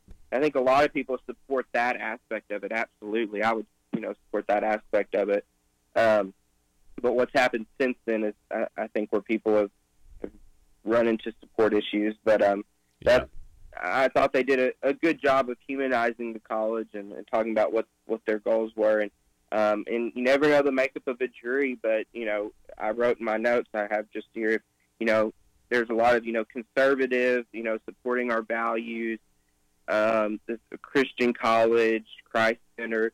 And so my thought is if the jury, which you never know, but if the jury is more conservative, I think that probably helps the defense, at least based on yesterday's testimony. Yeah, well, it's certainly going to be interesting. I mean, this all keeps coming out, and what when it comes to the fact that we have multiple legislators and, you have multiple lobbyists that are involved in a general improvement kickback scheme where you direct general improvement money here and then you get a little on the side, and the fact that we have multiple legislators involved in receiving the kickbacks, there's a chance that more people knew that was going on. There's also a chance that nobody knew that was going on. We just don't know until the facts come out. But anyway, Josh Waters, man, I appreciate you coming to the program. Is there anything else that the audience needs to know about what happened, or do we pretty well cover everything? There's only one other witness, and there wasn't much there. Mr. Keith Cottle. He works for an accounting group that represents Ecclesia. He was mainly just there testifying as the custodian of records, the one who had made and kept a lot of financial records that they were needing to get into evidence. But that was the only other witness, and then they recessed for the day, and they'll start back again this morning. All righty. Josh Waters with Political Strategy. It's always a pleasure. Thanks for updating us, sir. Yes, you're welcome. Absolutely. Have a great day. All righty. You too, folks. Good morning to you. We're going to be back in just a moment. This is Conduit News Radio.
In a world full of constituents with social media accounts, bloggers just looking to increase their page views, and a talk radio host who generally is just the worst, how are Little Rock's elite supposed to conduct business with such a lack of privacy?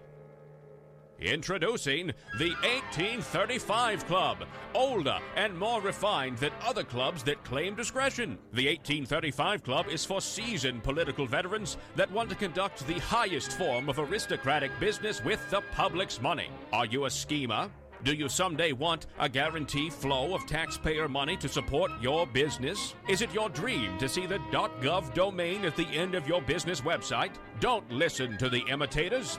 The 1835 Club is the place where corrupt politicians and businessmen hatch their next crony schemes. At the 1835 Club, we make lobbying safe and legal. Ethics. Why, of course. All business is done in an ethical manner. Just look for the sign above the door that reads, loophole. Are you tired of the Capitol Police restricting your access to the roof after a perfectly good night of drinking? The 1835 Club has libations and a perfectly good roof. Other crony clubs that promise discretion try to lure you in by advertising bars made out of aeroplanes. Well, at the 1835 Club, instead of an airplane fuselage, we've got a space shuttle. No, not a bar. We've got an actual space shuttle that makes a daily run to the moon so members of the 1835 Club can have some real privacy away from the bloggers and taxpayers. Are you an Arkansas aristocrat? Do you want to be? It's the 1835 Club, and we work tirelessly to make sure the good old boy system remains alive and well. Join today. Disclaimer. The 1835 Club reserves the right to deny membership to anyone who has principles. Any talk of the Declaration of Independence or the Constitution must be done in jest or, at the very least, with a condescending tone. And finally, the 1835 Club will be given a 25% commission of any agreements made between politicians and the business community. PHP Parody.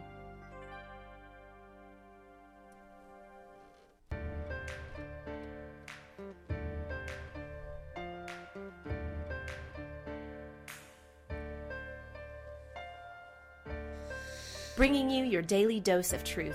It's Conduit News Radio with Paul Harrell. We'll be interviewing State Senator Gary Stubblefield coming up at 7:33. He is the state senator for District Number 6. And he was quoted in the Arkansas Democrat-Gazette earlier in the week concerning the DHS situation and their audit that was done and a lot of the mismanagement and the citations. Some of them haven't been corrected for a whole year.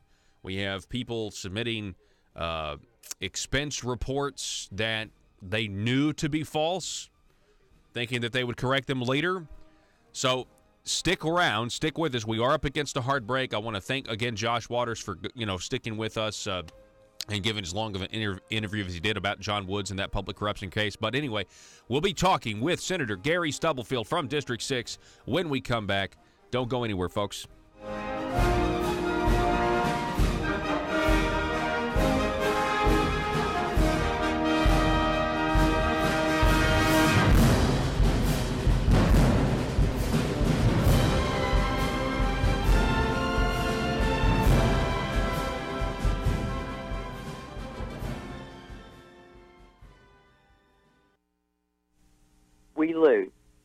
And what will happen to this state, once again, will be extremely difficult to ever turn around. Right now, so many people are paying attention and engaged in their state government, and I'm so excited that so many are in the fight, and they're giving everything they can to get me elected because they know I'm the real deal. Yeah. And anything and everything I do, and I can assure you, number one, we're going to cap spending, because government spending requires more taxes to feed the beast. We will cap spending, and then we will immediately get in there and start looking for ways to cut taxes, to lighten the tax burden off the backs of the people, off the backs of the businesses, and bring real tax reform to this state. Yeah, I love all that. I think that sounds great. I'm worried in terms of this the task force and the list of exemptions. You know, I worry that they when it's all said and done, because they're going to say, well, we'll eliminate exemptions, which is a tax increase, but we'll cut taxes over here, so it'll be a net wash. But I'm worried that the government ends up getting more money. But here's a question for you: how does you or Asa, whichever one wins, facing that Democrat, in November, and having a debate with that Democrat, assuming that I'm assuming that we'll actually have a debate, because right now, of course, Asa won't debate you. No, he won't debate me, but he'll debate the Democrat. But isn't it going to be, you can just see the Democrat attacks are going to be on this grocery tax issue. The Democrats are going to say, you're proposing to raise a grocery tax. It's not going to just be on that issue. It's going to be on all of the tax increases that have happened under the Hutchinson administration with Republicans in control. And if I were a Democrat, I would just pound him with that. And he cannot defend it. What is he going to say on the debate stage about why he did that? Well, because we have to take Obamacare is devastating the state. Medicaid expansion, well, why did Medicaid expansion happen? Asa, that's what I would say if I was a Democrat. You see, he cannot defend what Republicans have done on the debate stage against the Democrat, but I can, Paul. You know what I would say? I would look at Jared Henderson and I would say, let me tell you something. The Republican Party, the establishment end of this party, just like the establishment end of the Democrat Party, has betrayed the people. I don't represent the establishment end. The establishment end was part of the problem. I'm bringing to the stage part of the solution. I represent the conservative base of the Republican Party, and I am telling you, I'm not here to defend his record. I'm here because of his record, and we are going to be truly representing the Republican Party platform of limited government, limited taxes, and we are truly going to bring reform and tax relief to this state. So I don't have to stand up there and defend this egregious record. That's right. So I can take on the Democrat. We will easily defeat the Democrats in the general elections, hands down. In fact, I know Democrats in this state who are going to vote for me because they understand and they see the light that they cannot continue. This state cannot continue under this current tax burden. Yeah. So, I'm looking forward to being on the stage with Jared Henderson, the Democrat, and debating him. Determined to drain the swamp in Little Rock, it's Conduit News Radio with Paul Harrell.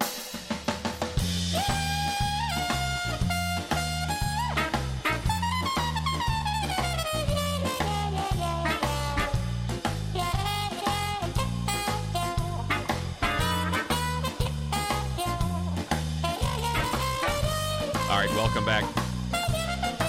Hey, folks, welcome back to the program. We have Senator Gary Stubblefield is on the line with us. Gary, welcome back, sir. You're from District 6. How you doing this morning? I'm doing good, Paul. Good morning. Good morning. Hey, real quick, can you tell us, our listeners, statewide audience, tell us District 6 geographically, just to remind folks where you are from.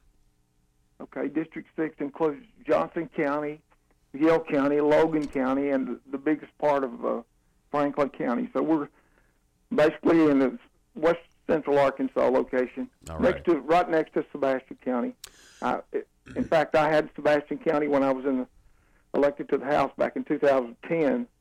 That was in my House district, but after the redistricting that took place in 2010, I was moved over to a different district. Either that or run against a friend of mine in the House, and I decided to run for the Senate. That was the time that I decided to run for the Senate. So. I'm certainly glad that you did, because you've got one of the best voting records of anybody down there, and you stand up for liberty and conservatism, and I really appreciate it. And I really appreciated your comments. The Democrat Gazette described members of the legislature kind of shocked and outraged at a recent report, an audit report on DHS. What can you tell us about what that report entailed? Well, the day before we have the regular audit meeting, I sit on the Legislative Audit Committee of counties and municipalities. We go over hundreds and hundreds of small towns all over the state of Arkansas and counties that have findings dealing with. I mean, it's hard to explain all the things they deal with, and a lot of these are repeat findings. Some of these things have went on for years. And the thing about it is, these counties and municipalities, they do stand the chance of losing, some of these turnback funds if they don't correct and rectify the problems that legislative audit has uncovered. And that's, that can be big to those people that live in those counties and cities. But when you're talking about a state agency a $9 billion state agency that has 7,400 employees, and the fact of the matter is, it's bad enough to have repeat findings. But when I learned that some of these findings go all the way back 2.5 to 3 years, I just felt like that was very unacceptable. And it's very troubling when you have an agency this size that's responsible for 600,000 or 700,000 people, Arkansans, on Medicaid. Mm-hmm. Some of those are on traditional Medicaid, Arkansas Works, and they're responsible for many of the federally funded programs which we have to deal with, which have an impact on the safety and stability of our abused and neglected children all over the state. So that was just very, very troubling to me, mm-hmm. Because that's going to affect the whole state. I just had a big problem with it. I have sat there for 6 years, heard many of these same excuses over and over and over, and what it came down to, I just about had enough. You're quoted in the Gazette. I think this agency needs to get its house in order, and they need to do it quickly because we're talking about a $9 billion agency here.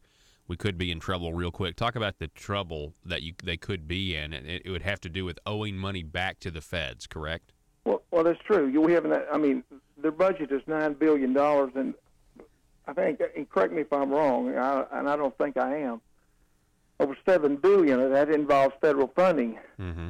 and the inability to manage federal funding program, that in and of itself is alarming because I know the staff at Legislative Audit. They are an independent agency. They're neutral. They don't have a dog in this hunt. And when they say that we could owe $126 million back to the federal government, I don't think that the response of that's not likely is a good answer. I'd rather hear that we're absolutely not going to be on the hook for $126 million having to be paid back to the feds. Mm. And a lot of these programs that were flagged, and I pay close attention to this, these programs that were flagged, the majority of them were receiving federal funds. So it just really caught my attention. Yeah. When a lot of these findings involve the reimbursements to providers in the state, the Medicaid program. So, that to me is incomprehensible when the staff at DHS are, they're just not being familiar with the rules and regs of CMS. That's very troubling. I want to talk about accountability. What is the accountability measures here when you have so many mistakes? And we have reports, again, referring back to Hunter Field's article in the Democrat Gazette from earlier in the week, or maybe over the weekend, where you have somebody intentionally, knowingly, purposely falsifying, was it an expense report for the quarter, and just, say, well, the deadline is due, so I'm just going to submit something that I know to be wrong. What was your reaction with that, and what consequences are going to happen to some of these government employees, if any? Well, first of all, what they actually done was they used the previous month's records to build these or to send out funds to the providers and they used the excuse that they were afraid they were going to lose some of the providers, some of these patients. But the fact of the matter is that this should have been addressed early on. That should have been one of their top priorities. I think Senator Chesterfield, that brought up a point that she alluded to, that she noticed there was a pattern here. Well, if I remember correctly, I think DHS had just installed a $450 million computer to make sure these kind of things didn't happen. And that takes me back, Paul, when she brought up the fact that this is a pattern. I can remember back in 2014, right after we had passed private option, that I sat in a joint performance review and questioned Mr. White over $120 million that the state had spent on software to a company in California that never worked.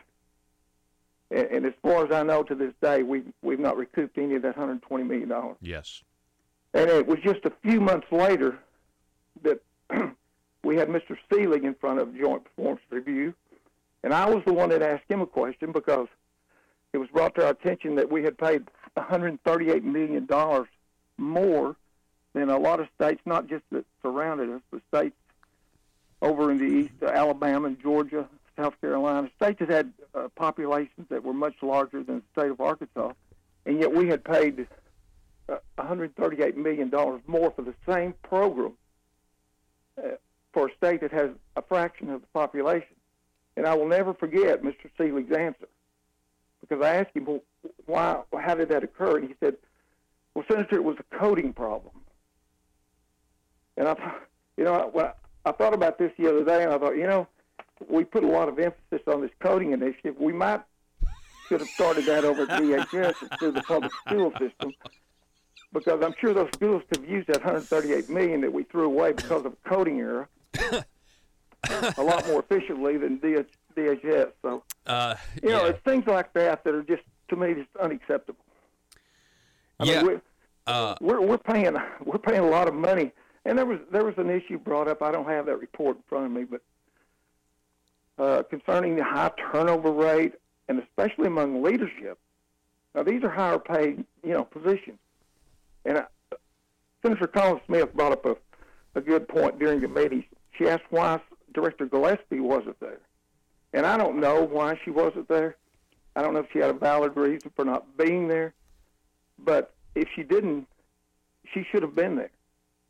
Because this is serious enough that the director of DHS should be sitting in that chair answering questions about why we've got such a high turnover rate in the supervisory positions at DHS.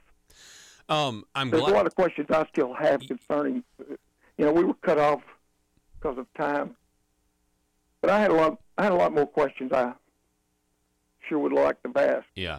We're talking with Senator Gary Stubblefield, State Senator for District 6, and he, like I said, was in this hearing where they were going over the audit findings of the DHS, a lot of shortfalls here.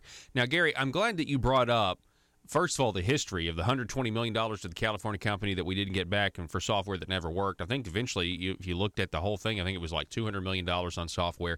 And by the way, when we start talking about $200 million wasted, it makes $100 million in tax cuts, really puts it into perspective as to how big the Arkansas government is and how much money we're already sending there and how really a lot of that stuff can be minuscule. But now we're talking about, you said $450 million on another piece of software, and you're saying that maybe is what they were blaming this on. I want to make sure I get this correct. Is that what you're saying? And was the $450 million brought up?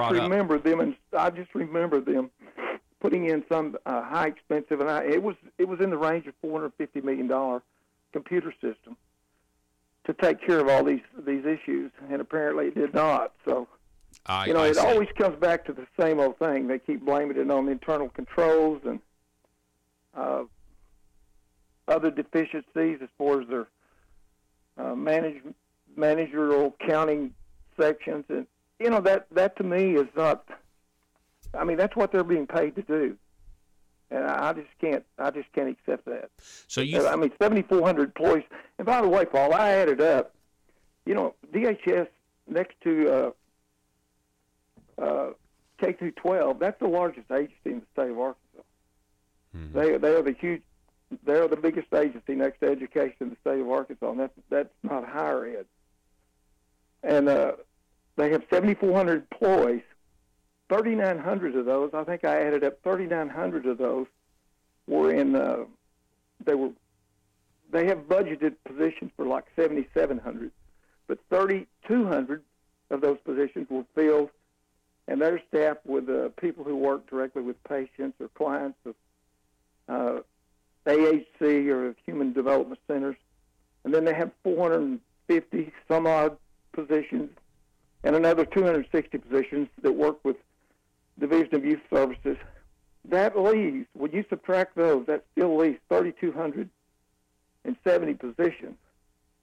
And if those 3,270 people cannot handle these federal programs and grants, knowing that the federal government right now is, I mean, I read a lot of things that come out of Washington, and they're certainly wanting to cut programs as far as the EPA and a lot of other welfare programs. So I don't think we can, just count on all this money to keep coming out of Washington, D.C.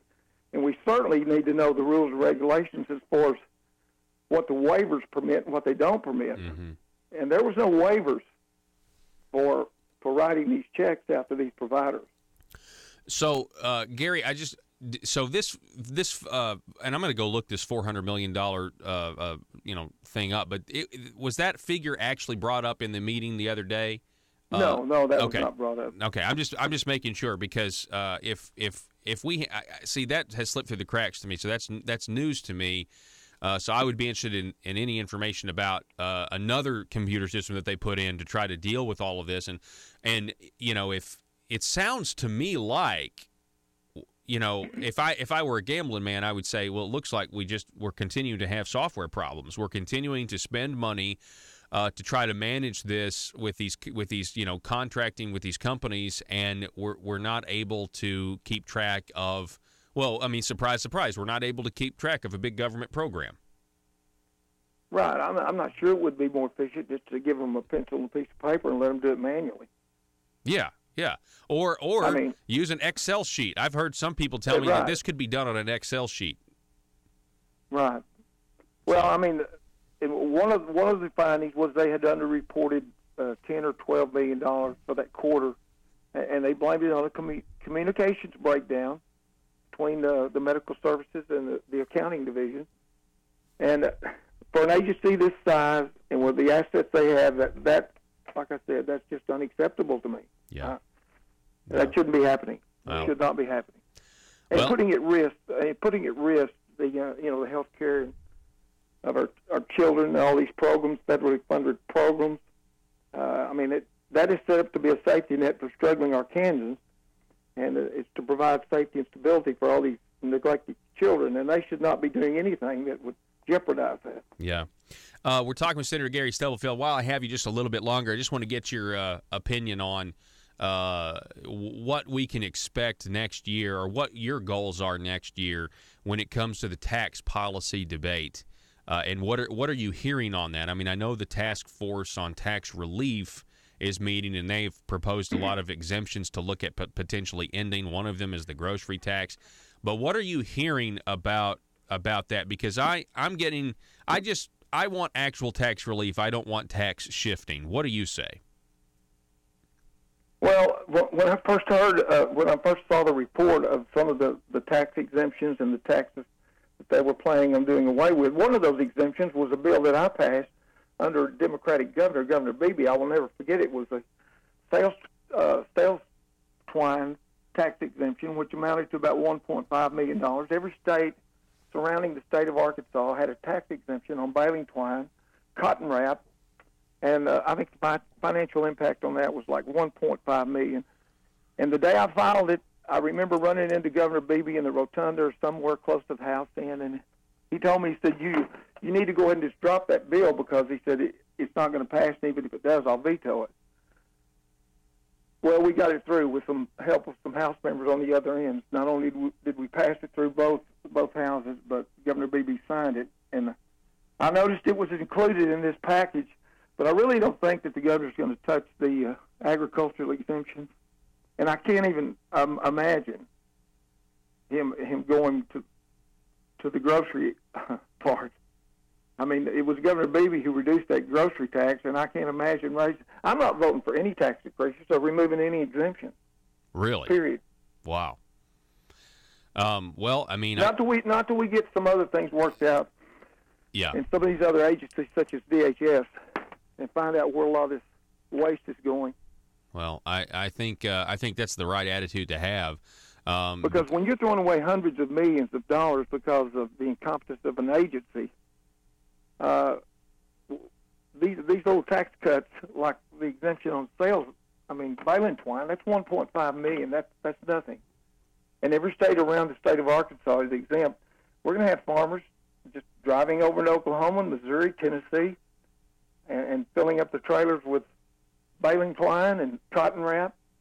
And while they're there, they'll spend money on gas and food and who knows what else. So we're not only helping their economies, we're hurting our own. Mm-hmm.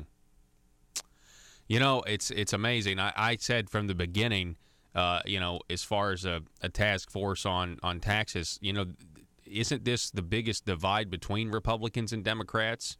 Is, our view of the economy and our view of tax cuts, and why did we even need further debate? I mean, come on, lower taxes, shrink the size of government, put more money back into small business owners' pockets so they can invest in their business and hire more people. I mean, that's what Republicans campaign on. Why can't we just do that? Well, that's exactly what we need to be doing. I mean, that's the way the founders intend for this whole thing to be set up. It was never set up for the government to be doing what they're doing right now. But we've gotten so large and out of control that it's going to take some very conservative decisions, and it may take some pain to get this thing back in order. But I'm not giving up. Good. Well, neither are we. I'm not giving up. Neither are we. Neither are the people. And I appreciate you so much, Senator Gary Stubblefield. Thanks so much for standing for conservative values, and we will do this again soon. Well, thank you for having me on, Paul. All righty. Thank you, Senator Gary Stubblefield, everybody. We're going to take a break. This is Conduit News Radio. I'm Paul Harrell. Back in just a moment. This is State Representative Dan Sullivan with a Liberty Moment. The Declaration of Independence states, to secure these rights of life, liberty, and the pursuit of happiness, governments are instituted among men, deriving their just powers from the consent of the governed. In other words, people are responsible for the character of their Congress. If that body be ignorant, reckless, or corrupt, it's because the people tolerate ignorance, recklessness, and corruption. If it be intelligent, brave, and pure, it's because the people demand these high qualities. If the next centennial does not find us a great nation, it will be because those who represent the enterprise and culture and morality of the nation do not abide in controlling the political forces. James Garfield. This is Dan Sullivan with the Liberty Moment. Paid for by Sullivan for Arkansas. If you're like me, you believe that small business is the heart of Arkansas's economic engine, and it should be viewed that way by the politicians in Little Rock.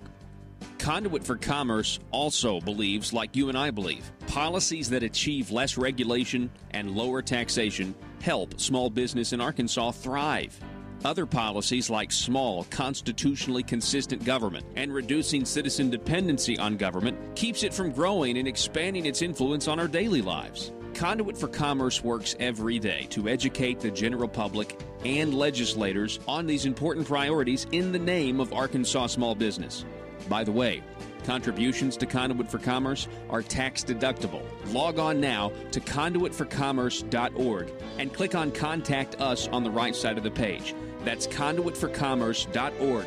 Go there now and learn the facts on protecting small business in Arkansas.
exposing the truth and everything the Marble Palace establishment keep trying to cover up. It's Conduit News Radio with Paul Harrell.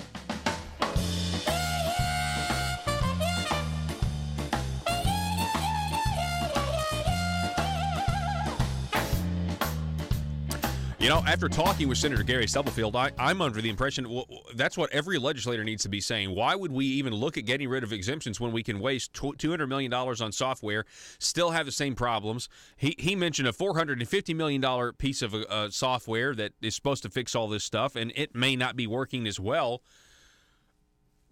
This is a really, really good point he's making. I mean, good grief. What a great perspective by Senator Gary Stubblefield. I mean, we do have a ton of problems. We have, and look, you cannot address. It is absolutely embarrassing for Republicans in Arkansas to not be looking at spending cuts. You want to look at taxes, you want to look at exemptions, but the fact that you guys have not been looking at reducing spending, which Lieutenant Governor Tim Griffin wrote the task force a letter at the very beginning. This was after Jeremy Gilliam's comments that this wasn't necessarily about tax cuts. And he wrote a letter saying, look, you can't do revenue neutral. If you really want to do something, you have to look at spending. Well, they're not looking at spending. The fact that the governor has increased spending $600 million in 3.5 years, or technically that's going to be like 4.5 years. But so it's a proposed. So the $172 million increase is the proposed, which is gone through. So it's going to happen. So we can say $600 million. And they want to look at ending exemptions to raise revenue, and they'll so grow government, shrink it later, we promise, or we'll grow it with this bill and shrink it later so we have room for income tax cuts. But they're not looking at spending. It's like they are taking the populist approach. They're taking the good side. Like, everybody loves when you call something a tax increase because they want to believe it, right? So you're trying to appeal to conservatives without being conservatives, and you're trying to appeal to liberals without, and you actually are being liberal, but you're trying to appeal to liberals because you're actually not going to take away anything, and that's their precious, ever-expanding government. You're not going to get spending under control and say, you know what, there are some things that the government must do, and we want to do those things well, but we're not going to just continue to expand and grow because our small businesses and our economy actually hurts from it, because the government itself exists as an expense to the people. And so, you know what I'm saying? The government is a cost to the people. And they don't understand that. They think that the government was here first. On the first day, God created government. And then he created men. It's like, it's weird. Anyway, the phone number, by the way, you can text us or leave us a voicemail throughout the day. See if you see something, say something, text something, 870-275-9799. Go to conduitnews.com to get our podcast and our video archives. You could also check out the video archives over at facebook.com/conduitnews. When you are there, give us a like and get notifications. And I know I keep telling you guys this, but we want to be as accessible as we can. Go to YouTube. I know you probably go there once a day while you're at work anyway. Go to YouTube, search for Conduit News, and subscribe to Conduit News, and click the notifications button to get notified when we put out a new video. It's Conduit News on YouTube. This is we really are grateful to be on there, to put content on there and everything else. We got to end the show, and we're going to be back here tomorrow for Johnny Cash Friday. Arkansas, be safe.